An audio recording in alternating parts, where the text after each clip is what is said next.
بسم اللہ الرحمن الرحیم۔ آپ دیکھ رہے ہیں ہمارا یوٹیوب اور Facebook channel basic Islamic knowledge in Urdu with Nisar محمد۔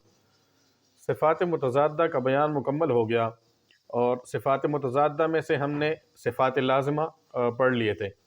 ابھی ہم صفات عارضہ آج شروع کریں گے، اور یہ جمال القرآن چھٹا لمحہ صفات محسنہ محلیہ کے بیان میں۔ جاننا چاہیے کہ یہ صفات سب حرفوں میں نہیں ہوتی، صرف 8 حرف ہیں جن میں مختلف حالتوں میں مختلف صفات کی رعایت ہوتی ہے، اور وہ حروف یہ ہیں۔ یعنی یہ جو صفات ہے صفات عارضہ، یہ سب حروف میں نہیں ہے، بلکہ صرف 8 حروف ہیں جن میں صفات عارضہ ہیں، اور وہ حروف یہ ہیں جو ابھی بیان کیے جا رہے ہیں۔ یعنی جیسے لام، یعنی لام کا پر پڑھنا یا باریک پڑھنا، اور اس کے بعد ہے را، جیسے را کا پر پڑھنا باریک پڑھنا۔ میم ساکن و میم مشدد، یعنی میم ساکن کے قواعد اور میم مشدد کے، یعنی جیسے میم پہ شد ہو تو اس میں غنہ کرتے ہیں۔ نون ساکن و مشدد، نون ساکن یا تنوین، اور نون ساکن میں تنوین بھی داخل ہے، جیسے اظہار، ادغام، اقلاب، اخفاء، اور نون پہ جب شد ہو تو اس میں غنہ بھی کرتے ہیں، کیونکہ وہ تنوین بھی داخل ہے، کیونکہ وہ اگرچہ لکھنے میں نون نہیں ہے مگر پڑھنے میں نون ہے۔ جیسے با پر اگر 2 زبر پڑھو تو ایسا ہوگا جیسے بن، یعنی با نون زبر بن اور با 2 زبر بن، دونوں کی ایک ہی آواز ہے، تو نون ساکن اور تنوین یہ ایک ہی چیز ہے۔ الف جس سے پہلے ہمیشہ زبر ہی ہوتا ہے، یعنی الف مدہ۔ واو ساکن جبکہ اس سے پہلے پیش یا زبر ہو، واو ساکن سے پہلے اگر پیش ہو تو وہ واو مدہ ہے، اور اگر زبر ہو تو واو لین ہے۔ یا ساکن جبکہ اس سے پہلے زیر یا زبر ہو، اگر یا ساکن سے پہلے زیر ہو تو یا مدہ ہے، زبر ہو تو یا لین ہے۔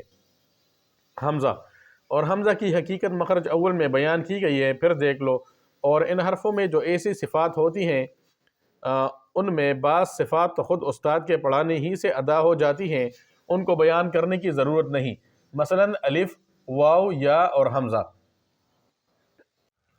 اور حمزہ کا کہیں ثابت رہنا اور کہیں حذف ہو جانا، صرف ان صفات کو بیان کیا جاتا ہے جو پڑھانے سے سمجھ میں نہیں آتی، خود ارادہ کرنا پڑتا ہے، جیسے پر پڑھنا یعنی موٹا پڑھنا، اور باریک پڑھنا، اور غنہ کرنا یا نہ کرنا، اور مد کرنا یا نہ کرنا۔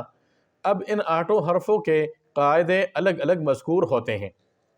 یہ جو 8 حروف ہیں جن میں صفات عارضہ ہے، ان کے الگ الگ قواعد ابھی ہم بیان کریں گے۔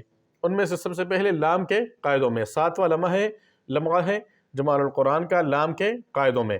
لفظ اللہ کا جو لام ہے اس سے پہلے اگر زبر والا یا پیش والا حرف ہو تو اس لام کو پر کر کے پڑھیں گے، جیسے اراد اللہ، یعنی لفظ اللہ یا اللہم، ان کا جو لام ہے اس سے پہلے والے حرف پر اگر زبر یا پیش ہو تو لام کو پر پڑھیں گے، یعنی موٹا پڑھیں گے، اور اگر اس سے پہلے والے حرف پر زیر ہو تو پھر باریک پڑھیں گے۔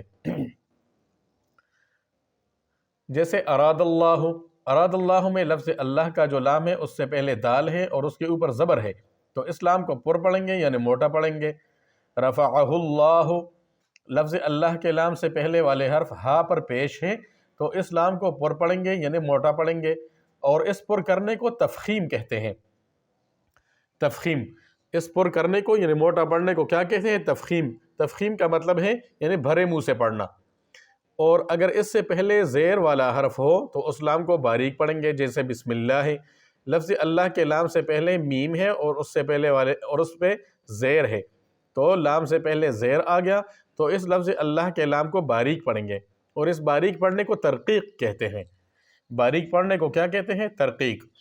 اور لفظ اللہ کے سوا جتنے لام ہیں سب باریک پڑھے جائیں گے، جیسے ما واللہم اور کلہ، یعنی یہ جو قاعدہ ہے لفظ اللہ اور اللہم کے لیے ہے، اس کے علاوہ جتنے بھی لام ہیں سب لام کو ہم باریک پڑھیں گے۔ تنبیہ، اللہم میں بھی یہی قاعدہ ہے جو لفظ اللہ میں ہے، کیونکہ اس کے اول میں بھی یہی لفظ اللہ ہے۔ صدق اللہ العظیم۔